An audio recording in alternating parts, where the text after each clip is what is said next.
sejarah ni membosankan. Sejarah ni adalah benda mitos, benda yang dah lepas. Kenapa nak kena ambil tahu? Assalamualaikum warahmatullahi wabarakatuh.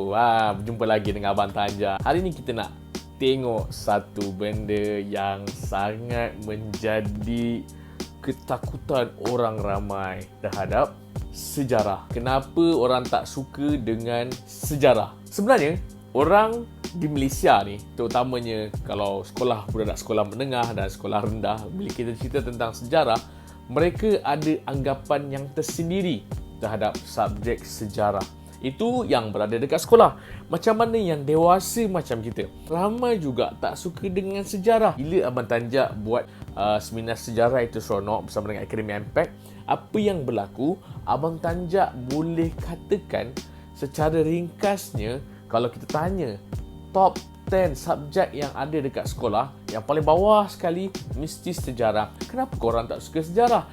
Dan Abang Tanja juga tanya kawan-kawan yang berada dekat luar, mereka juga bercakap tentang sejarah dan mereka menyatakan ini sebab-sebab dia. Jadi nak tahu apa sebab dia? Jom kita tengok apa sebab kenapa orang tak suka dengan sejarah. Dalam sebab-sebab yang banyak-banyak sebab ni, Abang Tanja boleh kategorikan 3 sebab kenapa orang tak suka dengan sejarah. Sebab yang pertama adalah bila mereka belajar sejarah, mereka merasakan mereka kena hafal tarikh. Kalau anda merasakan anda kena hafal tarikh, sebenarnya anda salah. Sejarah tidak melibatkan tarikh secara directly mula-mula. Tarikh ini adalah nombor. Dan ramai orang belajar sejarah sebab mereka dulu waktu sekolah mereka hafal tarikh dan kemudian mereka hafal dengan tajuk ataupun peristiwa yang berlaku. Sejarah bukan melibatkan tarikh secara sepenuhnya. Kita kena faham. Sebab apa? Sebab sejarah ini adalah tentang peristiwa.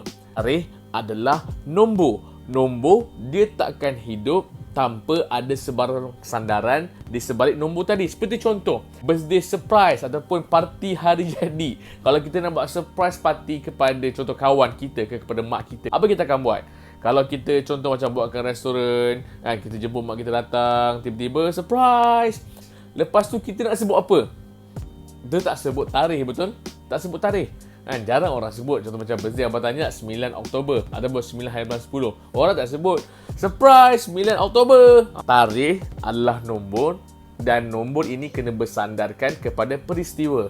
Jadi dalam hal menghafal tarikh, bukan tarikh tu yang penting, peristiwa tu penting dan kemudian tarikh datang kedua. Sebab tu kenapa kalau kita belajar sejarah kita tak faham-faham. Sebab apa? Sebab kita dalam teknik yang salah untuk belajar sejarah. Salah tanggapan yang kedua, kita kena hafal fakta. Dia kalau dapat buku sejarah tu, dia akan baca, hafal, pula muntah dalam kertas exam. Tapi sebenarnya bukan. Kalau anda merasakan sebegitu, anda juga salah dalam untuk kita belajar sejarah. Sejarah bukan berdasarkan fakta. Betul, sejarah itu adalah fakta, tetapi untuk belajar sejarah, untuk mengetahui sejarah, kita kena berada dalam satu kronologi cerita. Barulah kita dapat tahu kesinambungan dan sambungan sekuens. Ini perkara yang kita kena ketahui lebih lanjut. Sejarah adalah cerita.